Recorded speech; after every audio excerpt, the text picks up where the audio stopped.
Hello everybody, it's great to be here with you live and be able to ask or answer some of the many questions that are being brought up lately about my message and who I am.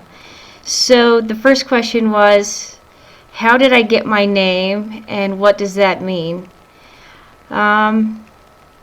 I guess the first thing to say would be that I had no idea that I was little grandmother until I was 30. Growing up having a Native American mother, I attended several powwows, several meetings with the grandfathers, things like this.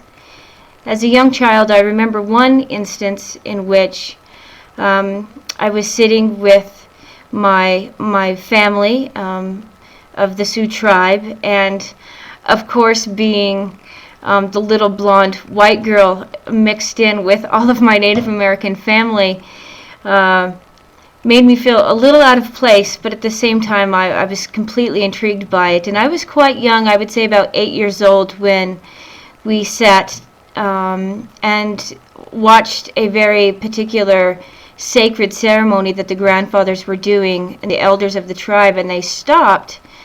They stood up and they came and picked me up out of the crowd and sat me down and gave me a blessing. I had no idea what was happening at the time. Everything was spoken in Lakota, which I didn't understand very much about. Thinking back, I can remember little things like that happening, but it was kept very quiet until I was 30 years old, and I got a phone call saying that the indigenous tribes have been watching me grow up since I was a little girl, knowing that I would be the fair-haired child they would call little grandmother. So they knew and I didn't. It was pretty interesting to find out, getting that phone call, having them tell me that they knew that the grandmother's past had been teaching me, which indeed was happening. As a little girl, I didn't know where these voices were coming from. They always addressed me as child, and then they would teach me very, very specific lessons about the planet, about each other, about how to love in a bigger way, or how to respect nature, these sorts of lessons. And I had been receiving those since about 8 years old. And so to receive that phone call at 30 and them to say that we know you've been being taught by the other side, and that made me feel pretty good, because then I wasn't crazy. Somebody else knew what I was going through. They also brought up the fact that there was 11 other human beings on this planet who were receiving the same lessons since they were children, and we are called the Wisdom Keepers. And so we share this, and so it was fantastic to find out there was people like me. But at age 30, I was called to be the shaman for the Sioux and Salish tribes, and to start my own tribe, which would be called the Tribe of Many Colors, for the planet, for the globe, for all of us to join as one. The Tribe of Many Colors would represent all of us, one heart, with one mother, one message, one tribe. So in becoming a shaman, that's not a very easy task. I am not one of these people who went to school to learn how to be a shaman. It's something that I've been initiated into since a very, very young age. And then at age 30, I accepted the calling, and we went through the rituals in which I became the shaman. A lot of fasting, a lot of prayer, a lot of offerings. And so to answer your question, where did I get the name Little Grandmother? After knowing all of these different indigenous tribes and cultures, they've said they've been waiting for me for a few hundred years, for the fair-haired child to come who would be called Little Grandmother.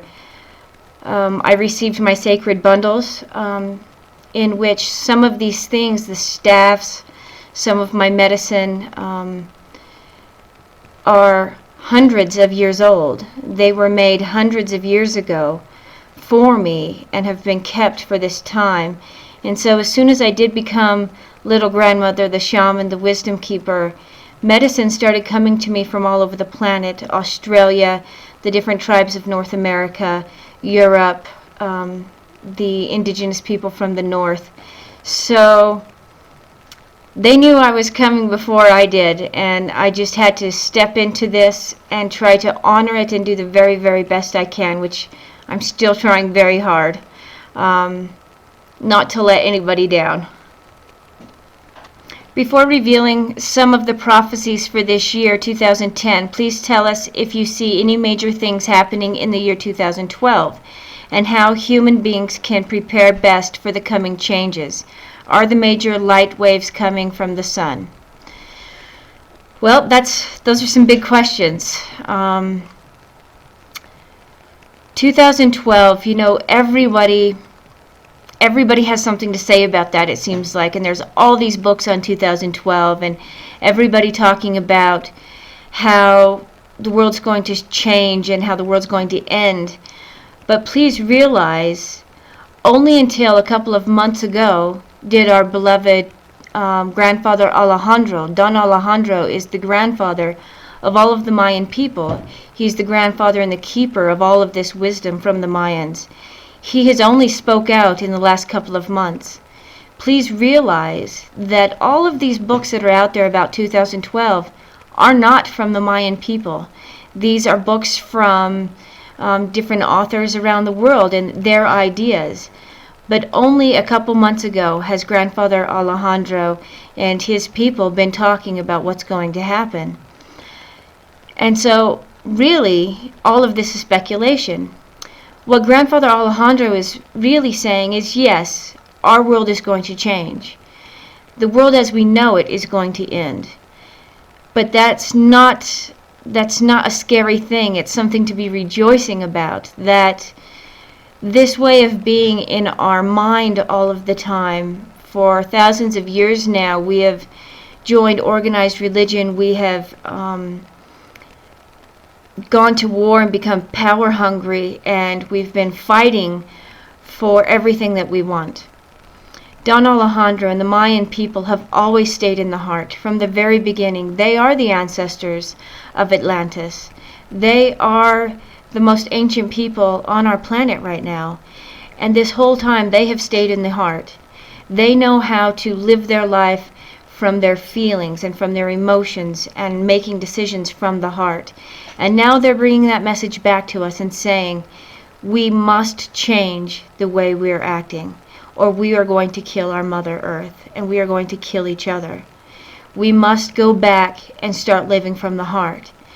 Now, if you can think for a moment, if unified consciousness joins that heart consciousness, and we stop being a people living from our brains all the time, power, greed, and start living from our hearts and really loving one another, it is going to change our planet. We will be living in a new way. And so, yes, the end of the world as we know it. This doesn't mean everything is going to be destroyed. Of course, there is going to be, as Mother Earth shifts and turns, and we all know that the Mayans have been telling us for centuries that the poles are going to shift. That's an actual fact. It is happening right now. Due north is not due north anymore. For the first time on our planet's history, migrating birds are getting lost. Due north is not north anymore. The serpent of light and life is on the move. Mother Earth's energies are literally shifting. And when the big shift happens, which I believe as a unified whole, the wisdom keepers and the grandfathers are saying, yes, Mother Earth is going to shift. Things are going to move, and yes, this will change our landscape a bit. But we're all going to go through an enormous change. It doesn't mean a ton of suffering. It doesn't mean war in our streets. What's going to change is the energy on our planet, the energy within us. Our consciousness will rise. We will be more intuitive and more loving. And so, yes, our world is going to change dramatically. And yes, there's going to be some planetary shifts. But when in our lives have we not